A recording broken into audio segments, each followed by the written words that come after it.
Muy buenas, estimados y estimadas. Sean bienvenidos a otro episodio más de Repasamos. Mi nombre es Santiago y como siempre estamos metiéndole un poquito de estudio a la cosa, ¿no? Un poquito más de sazón, claro que sí. Damas, caballeros, sean bienvenidos a otro episodio de Financiero. A lo mejor un episodio cortito, más de lo normal, es a lo que apunto. ¿Por qué? Porque me quedó un temita medio suelto por ahí en cuanto a lo que ya venía programando en el cronograma del canal. Y bueno, hay que cumplir con la patria, así que estamos acá, estoy para cumplir con vos. Hoy vamos a hablar de la tributación, concretamente desde una perspectiva de un estado central y un estado departamental, es decir, la tributación departamental y la tributación del estado en sí mismo.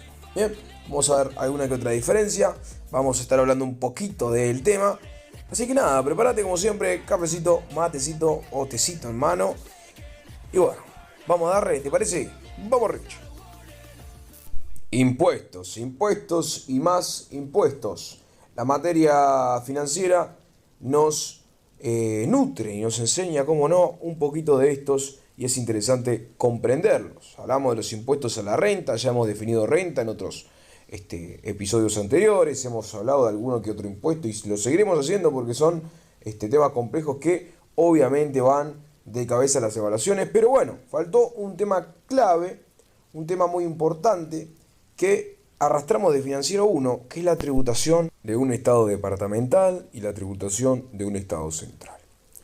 ¿Qué es lo que tenemos que visualizar? Te invito a que imagines conmigo. Como estamos hablando de dos temas, imagínate dos colores y una torta que se va a dividir en esos dos colores.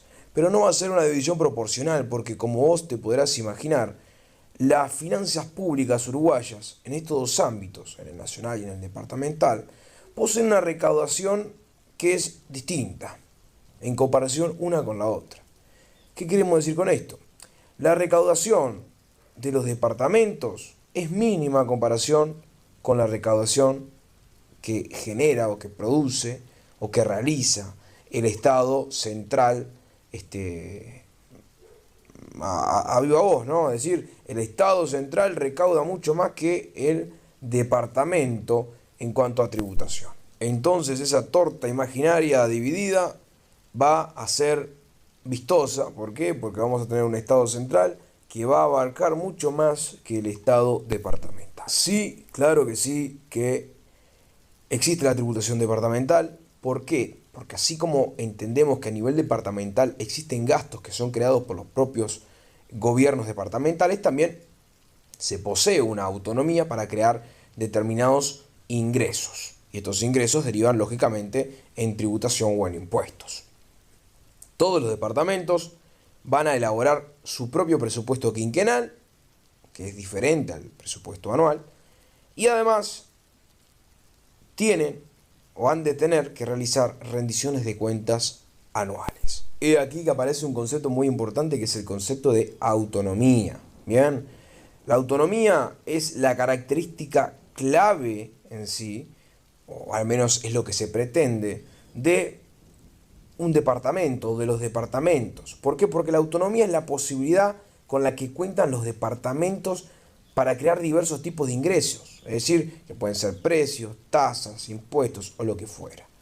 El departamento se va a alimentar en base a esto, porque sabemos que un Estado no produce, sino que un Estado recolecta. Y si lo hace el Estado central, el Estado departamental también necesita de esto. Ahora, entendemos que el departamento posee una autonomía, pero lo que se discute es cuánta autonomía posee. Es decir, qué grado de autonomía tienen los departamentos con el Estado central. Acá existen dos variantes o dos caminos. En ambas posiciones existen orientaciones políticas que son distintas en cuanto a la organización y la visión del Estado. Porque ya sabemos que finanzas, Estado, es igual a política. Porque todo esto es un tema político. Un periodo de gobierno de izquierdas va a ser un periodo de gobierno distinto a un periodo de gobierno de derechas, como lo puede ser de centro. ¿Por qué? Porque tienen visiones absolutamente de cómo se construye una economía, Por lo tanto, la política acá también repercute e influye en el derecho. He aquí entonces que nos vamos a encontrar con dos posibles visiones en cuanto a la organización del Estado. Y bueno, ¿cuáles son estas visiones? La primera, una visión restrictiva, que refiere a que los gobiernos departamentales no pueden regular la misma cuestión de forma distinta para cada departamento. No pueden modificar la extinción de las obligaciones o establecer régimen de sanciones o exoneraciones tributarias diferentes a cada departamento. Y esto debe ser regulado a nivel nacional, lo que desemboca en menos descentralización política. ¿Qué queremos decir con esto? Que cada departamento, cada uno de los 19, no tiene la posibilidad de imponer, por ejemplo, un impuesto diferente a otro. Durazno y Paysandú no podrían tener un impuesto sobre la misma cosa que sea diferente. Bien, no puede exonerar tributariamente hablando cosas distintas a lo que lo haría otro departamento. Esta es la visión restrictiva. Mientras que la otra visión, la visión amplia, nos va a decir lo contrario. Es decir, sí poseen la propiedad para crear impuestos como le ha de parecer a cada departamento, porque tienen al fin y al cabo una autonomía que es consagrada en la Constitución.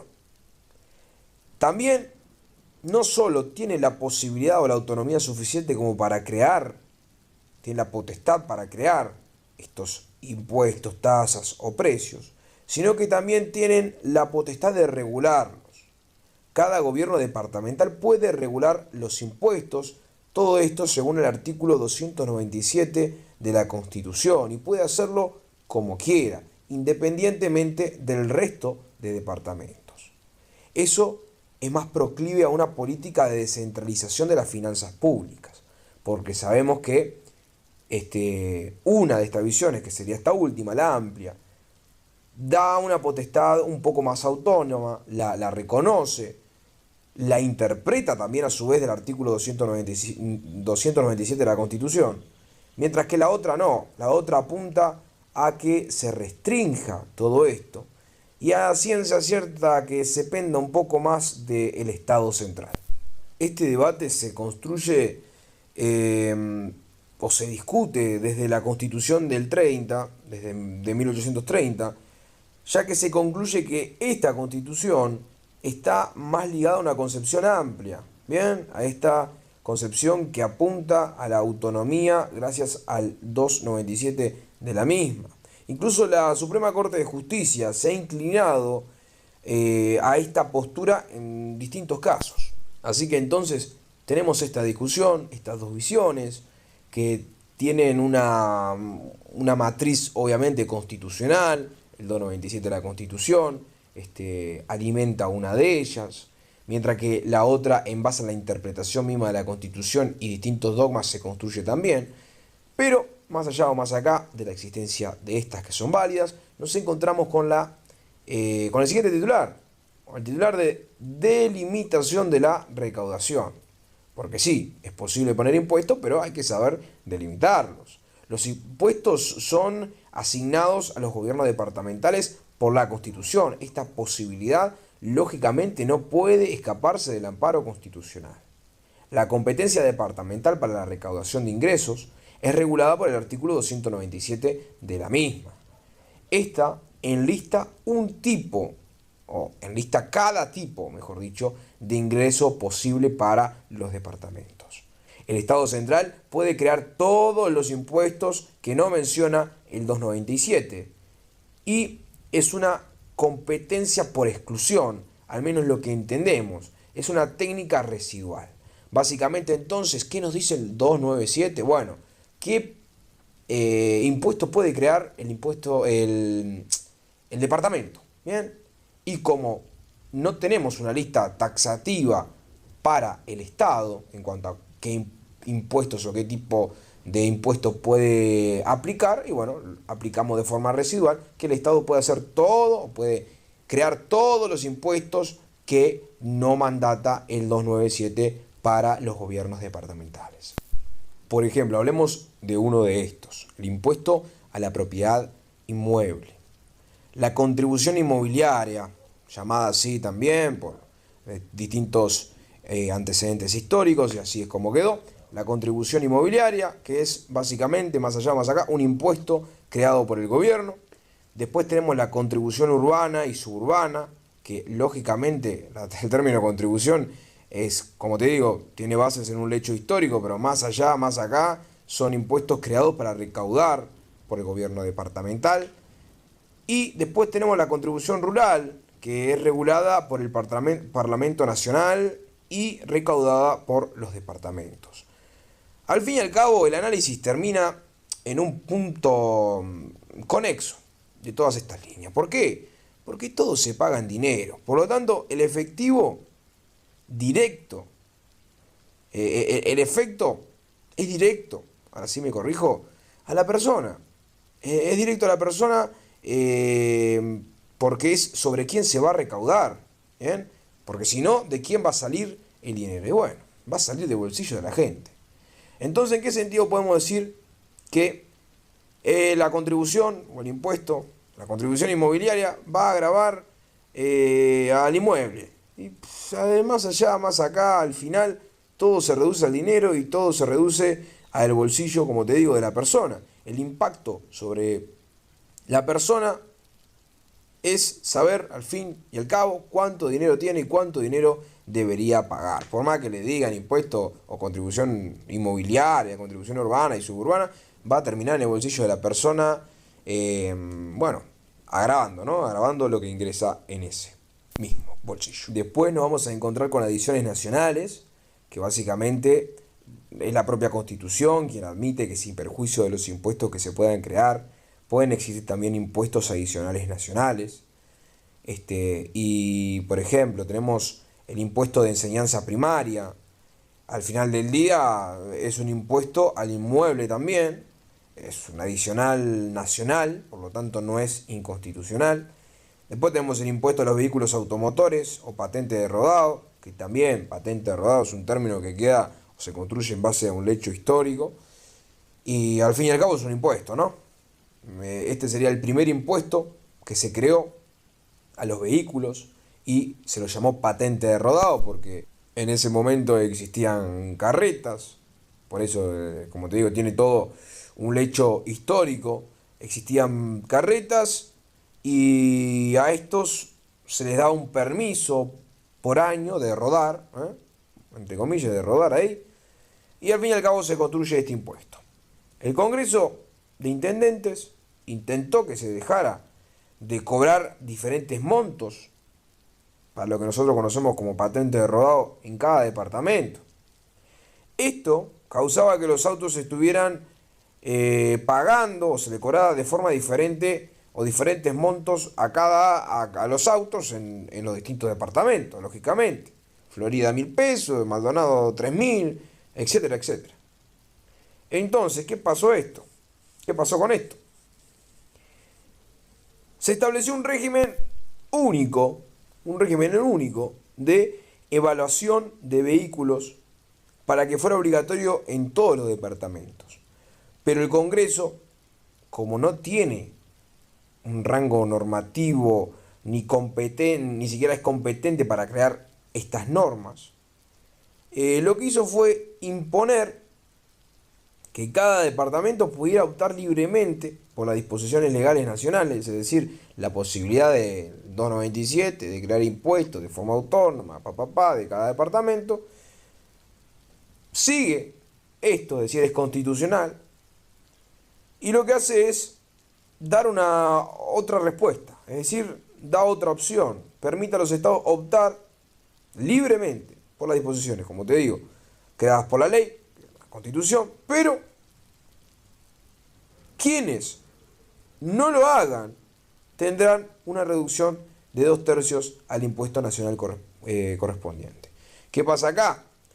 Que obviamente cada departamento recibe un ingreso nacional y lo que hacen estos muchachos es, bueno, vamos a hacer en un congreso dice, bueno, vamos a hacer unas líneas. Bien, vamos a plantear una línea para todos, que todos en cada departamento paguen lo mismo, 3.000 pesos en todo, y nos solucionamos así.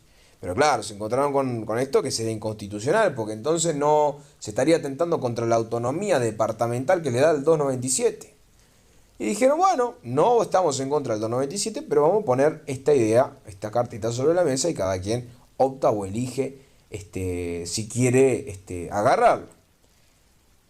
Y obviamente da la posibilidad de que se elija o no, pero sin embargo pone ahí un poquito, un elemento un poco punitivo. Le dice, mirá, todo bien, vos podés ser lo más autónomo del mundo, según el 297 de la Constitución, pero si no seguís este lineamiento que vamos a seguir todo, porque es por acordada, obviamente cada gobierno departamental va cambiando la persona que está sentada en el banquito y puede elegir diferente, pero hasta ahora no se ha dado. De que al final pueda elegir algo diferente a la Constitución, que sería este régimen, donde todos van a cobrar exactamente lo mismo, y en caso de que no, bueno, ese ingreso que reciben los departamentos va a ser de 2/3 la reducción que reciban, por lo tanto, de forma punitiva también, medio que se está apretando al gobierno departamental a ceñirse a la norma creada por el Congreso, que aunque no tiene grado normativo, se está siguiendo y bueno, ahí se llega a este consenso, ¿no? Y bueno, mi gente, con esto quiero que se queden con la diferencia, con el concepto de autonomía, que es muy importante, autonomía departamental, qué artículo de la Constitución se lo da, es muy importante que lo lean, al 297 de la Constitución, entender estas dos visiones también, que van a competir y que van a estar presentes un poco más, un poco menos, dependiendo del gobierno de turno, pero al fin y al cabo van a estar ahí y es una posible pregunta. Así que, bueno, a estudiar muchachos, se me cuidan, nos vemos en la próxima. Mi nombre es Santiago, chao chao.